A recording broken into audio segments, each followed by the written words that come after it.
What section? I can look it up. Yeah, let's have a look. But I'm not going to, because I'm going to just require this of you. And if you do not, then I may just have to arrest you under that. Over here, we break down encounters between the public and the police. We examine the law, the conduct, and the context so you understand your rights, their responsibilities, and where the line is drawn. A big thanks to News Now Yorkshire for allowing us to cover and analyze this police audit. Make sure to subscribe to his channel and like his videos. You can find his link in the description below. In this incident, News Now Yorkshire is simply out for a walk with his drone. However, members of the public, understandably confused by what they are seeing, create a situation that eventually leads to police involvement. When the sergeant arrives, instead of taking a moment to objectively assess the situation and separate public concern from actual law, he appears to side with the complaints and treats a perfectly lawful activity as if it requires a formal investigation. What follows is a classic example of why de-escalation requires a solid understanding of the law. The officer attempts to assert authority based on assumptions rather than clear legislation, and in the end, finds himself receiving an unexpected reality check. Are you allowed to use that? What do you mean? And you've got to have an operator's licence, haven't you? Yeah. Have you got it? Yeah, of course I have. You've got an operator's licence? Can you show Operator's ID, it's called. Huh? Operator's ID, it's called. Yeah, you have to show it. Why? Because we're going to require it. Is it shown on the drone? You're going to require it for what? So if you're flying a drone, Yeah. which is not a toy, Yeah. or is over 250 grams, and I suggest that's probably not a toy if it's got a video thing on it. 249 gram. So is that your... Yeah, but if it's over 250 grams, Which is not a toy, Yeah. and I suggest with all that, that's probably not a toy. Yeah. So it does have to have an operator's licence. Correct. So have you got your operator's licence, and is it stamped on it? Do you think that I don't have one? No, it's got to be stamped on it, and you've got to be able to show it to us. Yeah, if you suspect me of a crime. No, it says on the civil aviation stuff. So if you've got it and you're flying it, Yeah. then you should be able to demonstrate your operator's ID and have it stamped on that. And if you suspect me of a crime, then I have to show you. That is the law. No, it's not. It is. No, it's not. Yeah. No. The sergeant's demand for the drone operator's ID is a textbook example of police overreach disguised as a routine check. He insists he is entitled to see it simply because he has asked, but that reflects a fundamental misunderstanding of his actual powers. In the UK, police cannot compel someone to produce documents unless they have reasonable suspicion that a specific offence has been committed. In this case, he fails to clearly identify any such suspicion, which makes it appear that he is relying solely on the authority of his uniform to pressure the auditor into compliance. Rather than applying the law correctly, the interaction begins to look like an attempt to enforce obedience through assumption rather than legal authority. It is a lazy authoritarian approach that highlights a serious lack of understanding of his own statutory limits. Watching a senior officer struggle to justify a demand that has no clear basis in law is not only uncomfortable to watch, but deeply embarrassing. Should we have a look? Yeah, let's have a look. Oh, fantastic. Have you got an operator's licence? Yeah, of course I have, yeah. Cool. Alright, anyway. it's got to be stamped on it. Well, It's got to be shown on by it. you asking for it suggests that you think I've committed an offence. No, just if you're flying You it. can't just take one point out of the legislation. No, if you're flying it. I'm not flying it. That is the... No, but you were. No, I'm. Or we've had multiple people come in saying you were. Well, I haven't. Really? Yeah. Okay, well I suspect you were. You suspect I was? Yes, So you because I've had suspect- multiple people come in and say that you were. So you suspect and I I was don't flying the think they drone? just made that up. Well, they did. So you suspect, did, okay. So you suspect I was flying the drone and committing an offence? No, I suspect you were flying the drone. Yeah, to tell you about it. You do? No, don't. Yes, because I can require to see that. Under what law? I just told you, it's there. What section? I can look it up. Yeah, let's have a look. But I'm not going to, because I'm going to just require this of you. And if you do not, then I may just have to arrest you under that offence. Well, if you're going to arrest me, then I'll give you it, but I will speak to my solicitor afterwards. Fine. Yeah. Alright, so are you refusing to No, I'm not provide refusing. that? Okay, fantastic. Just so you know, I've been through this before. Yeah, I know. Last time I got £3,500. Okay, so you still want to go down this route? So I want to go down the route of proving that you're legally using that drone. Yeah, I am. Okay, but you need to show it to us. So you need to show that proof that you are legally using Under that what drone. law? Under that law. This law? Yeah. The sergeant's attempt to rely on the Air Traffic Management and Unmanned Aircraft Act quickly backfires because he appears to treat an unverified third-party complaint as a substitute for genuine reasonable suspicion. Under the law, an officer needs more than a bystander's allegation to lawfully demand identification. He must be able to clearly articulate an objective basis for believing that an actual offense has taken place, and in this case, he is unable to do that. Instead of checking the relevant section of the legislation, he defaults to the threat of arrest, pushing the encounter beyond proper professional boundaries. Threatening arrest is a serious step that should be reserved for situations supported by clear evidence, not used as a tool to compensate for a lack of legal understanding. This interaction becomes a prime example of why policing through demands alone often falls apart when confronted by a citizen who understands the law. And what section? I don't know what section. Well, we can look it up. If you've got it, why don't you just show it to us? So, Fantastic. Cool. We need to actually. we want it to jot it down. We need to see that it's linked to you and not just someone else's drone and just a code on it. We need. To I have given you my details. So we need to see that you've got an operator's ID. Yeah. And that it's the same as the one on the drone. Yeah. Okay. And we need to know that operator's ID that you show us is actually yours and It doesn't not have just to be mine. It doesn't have to be mine. It does. You No, it have does to not. have an operator's ID. No, I don't. Yes, you The do. operator of the person who Operator's the drone. Yeah, so there's a difference between the operator Yes. and the flyer. So there's a flyer ID and there's an operator ID. No, you're operating it. No.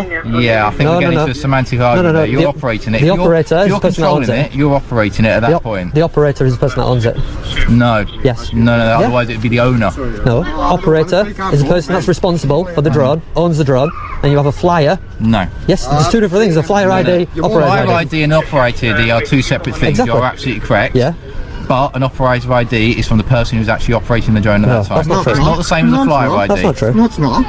I suggest you read the legislation again, Sergeant. Once the threat of arrest pressures News Now Yorkshire into producing the operator ID, the sergeant's continued focus on whether that ID is specifically tied to the individual reveals a clear misunderstanding of Civil Aviation Authority regulations. The operator ID is issued to the registered owner to ensure accountability for the drone and its use, but there is no legal requirement for it to be linked to a person's physical identification in the exact way the officer appears to suggest by continuing to question that connection after the operator ID has already been produced. The sergeant moves away from carrying out a legitimate regulatory check and instead appears to be searching for a way to justify his original misguided intervention. Just to protect you, Sergeant, if you go onto Google and put drone Ossett police station, you'll see me in the papers. Yeah. Right? I was arrested for this exact same thing. Okay. Right? And I was released without charge, and they paid me a lot of money for it. So just protect your Sergeant a little bit, you know what I mean? Yeah, no, but we still would need to confirm that operator ID is valid and linked to an actual person who's the operator rather than just some. But I don't have to tell you who the operator is. But we would need to confirm that drone. And how would you actually confirm has that? one. Well, Unless I told you who owns the drone. Well, because it's just a code. Yeah, so because how would otherwise I would know that you've not just written some random digits on a bit of That's paper? why, if you suspect me of an offence, which would be flying the drone without an operator's ID. Do you suspect that though? Well, actually, I actually don't, right? Because I think you generally wouldn't be silly enough to do it, and you show me there is a code on it. Yeah. But of course, how can I? But you would also have confirm to have reasonable suspicion. For instance, the fact that you're not confirming I'm that walking code down. value, I'm walking down the street. or allow me to I'm see walking it down long the street. enough I could have a weapon in my pocket. Yeah. Right. But it's a whole You don't different know. thing. You don't know unless you search me. Yeah, but no. Let me different finish, thing. though. Let me But finish. he did the same example earlier, and I said actually that's a bad example. It's a very good more example. like- It is actually a smart move when NNY encourages the second officer to step in, giving him an opportunity to pull his colleague back before the situation turns into a messy civil claim, and doing so, he highlights an uncomfortable truth. Taking someone into custody without a solid legal justification is a serious gamble that can easily come back on the force. The sergeant, however, appears completely fixated on gathering personal details he has no lawful right to demand, while failing to understand that reasonable suspicion must be based on evidence of a specific offense. That threshold is not optional. It must be supported by clear, objective facts, not assumptions. The example of someone driving along. No, because there's and the vehicle is legislation. Not, As yes, in there is 163. legislation, but as an equivalent thing, Yeah. you're using a piece of machinery which should be registered. Yeah. Okay. Correct. And I just want to check that the registration And unless you is suspect valid. me of an offence, you cannot ask me to land it, and you cannot And I ask for the didn't ask you operator's to land ID. it. Those are the two things you I cannot didn't do. ask you to land it. I know you didn't. Yeah. But I'm just saying those are the two things you can't do. But I should unless be able you to suspect check me of an that offence. operator is valid. If you suspect me of an offence. No, because otherwise, how can I check that operator ID is valid? And if you won't show the operator ID is valid, then I potentially suspect it's just a false operator ID. Yeah. Either I'm wrong and you're right, and you don't know the legislation, then you shouldn't come out. Or I'm right and you're wrong, and you don't know the legislation, and you shouldn't come out. Okay. Do you see what I mean? So I think you've deliberately goaded people. No. Because we had a lot of complaints. We had multiple people coming to the station. And not one of you said hello. What's going on? Are you okay? I came along after you came were out. talking to people. Mate, you came out in force. No, you you came out were in force. talking to Started talking officers. about maybe arresting me. No, that was later potentially on in the conversation. It was what? Sorry. That was later on in the conversation Oh, when I was really? saying I couldn't confirm that their ID is correct, which I still can't. But you said that you finished and you're going to move on. So I don't feel I need to sort of. I didn't say I was finished. I was going to move on. He did. Sorry. The sergeant seems trapped in a cycle of demanding credentials while overlooking a basic fact. His authority depends entirely on a provable violation, and he cannot clearly identify one. It becomes increasingly obvious that the officers arrived with their minds already made up, assuming a breach had taken place before taking a moment to properly assess what was actually happening on the ground. Instead of beginning with a simple conversation, they lead with confrontation, which is often the worst way to handle a public encounter. When a supervising officer cannot point to the very legislation he claims to be enforcing, the entire interaction begins to look unprofessional. That leads perfectly into something worth talking about. I'm partnering with a platform that could not be more relevant right now in the UK. It's called Underwatch. Whether people like it or not, the legal landscape in this country is changing. Police powers are broad, enforcement is increasing, new legislation is arriving quickly, and most people only realize what they do not know when they are already caught in the situation. Underwatch was built to help people better understand the system they live under. Inside the platform are more than 100 fully interactive legal guides. Instead of simply reading information, users make decisions and see how those choices can affect legal safety, escalation risk, and evidence position. StopBot is also built directly into the platform, a policing-focused AI specifically designed around UK law.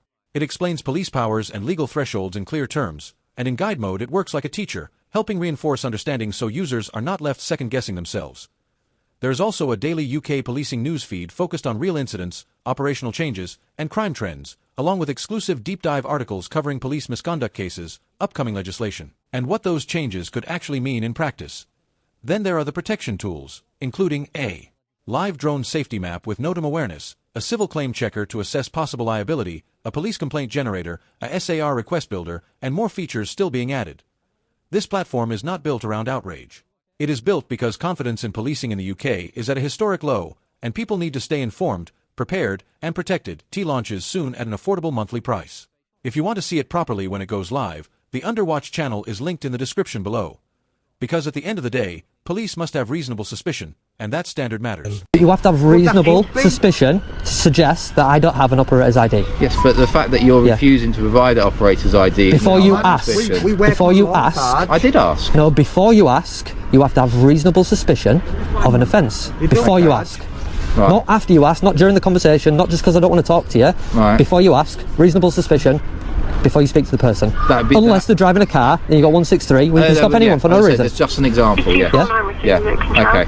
And it's any offence though, any offence. The issue is, and I'll be honest with you, is because we had so many people coming into the station office, you probably had multiple officers getting told about this. Yeah. Potential offences around the drone stuff, okay? And what offence do you think it is? Well, like I said, would be flying a drone without the operator. But you've already told me that you believe I've got one. Yeah. So now you can't go with that now. If I set off now, you couldn't go with that. I haven't. Okay, just let you know that I'm airspace clear, following the rules, got the required insurance and got an operator's ID. Which is what I was asking. So there'd be the question, did you reasonably suspect that though? Yeah, because I was having this conversation. Was it reasonable to suspect that someone that you've never spoke to before, never met, never inspected the drone, doesn't have an operator's ID? Is that reasonable? Yes. No, it's not. So the reason why I'd say... It's not though, is it?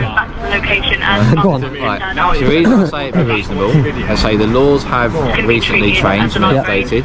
Not everybody does keep themselves au fait with the laws. The sergeant attempts to reverse the normal order of events by suggesting that a refusal to provide personal identification somehow creates the justification he needs to intervene. That reflects a serious misunderstanding of the legal framework. A fundamental principle of existing legislation is that an officer must first have reasonable suspicion that a specific offense has been committed before requesting personal details or escalating an encounter. Instead, he appears to treat a lack of cooperation as the very evidence he needs to support his actions. News Now Yorkshire effectively demonstrates that legal authority cannot be created out of thin air simply because someone chooses to exercise their right to withhold information. Once that becomes clear, the sergeant is left with little choice but to step back. I was wrong on, and it's obviously been clarified from my colleague there. Oh, well, brilliant. And while you were talking, I was quickly having a flick through, and yes, I did confirm that. Well, I'd have to have the person's name who has actually got that operator ID. Right. So yeah, person. But then, and if I didn't know the name? Well, then, if I suspected an offence, then I'd potentially arrest in order to try and confirm that name. Because arrest would be to investigate further to confirm that. Oh, that's dirty. And I suspect that most people who use drones actually aren't using them lawfully, sadly, because they're quite easy. That's sad that you think that. That's really sad that you think that, and I genuinely disagree with you.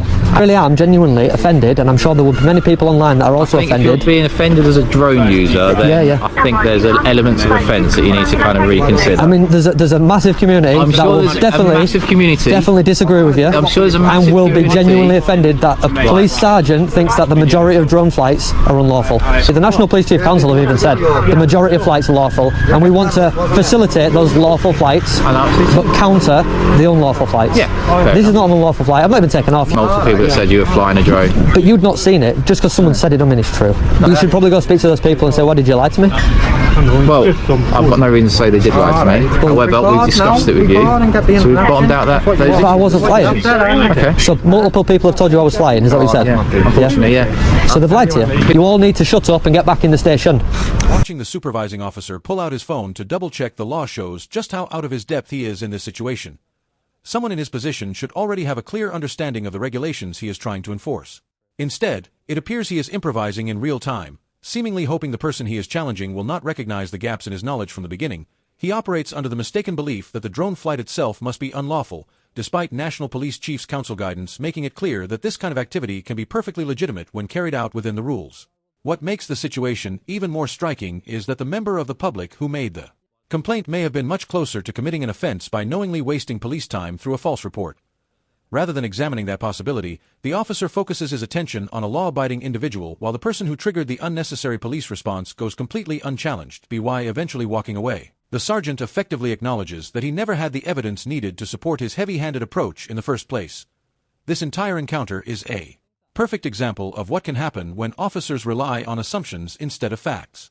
The result is lost credibility and a poor public impression of how professionalism can quickly fall apart under pressure. If you found value in this breakdown, make sure to like the video, share it, and subscribe to support the channel and help keep this kind of accountability in the spotlight. I'm the Audit Assessor, this was episode 32, and I'll see you in the next one.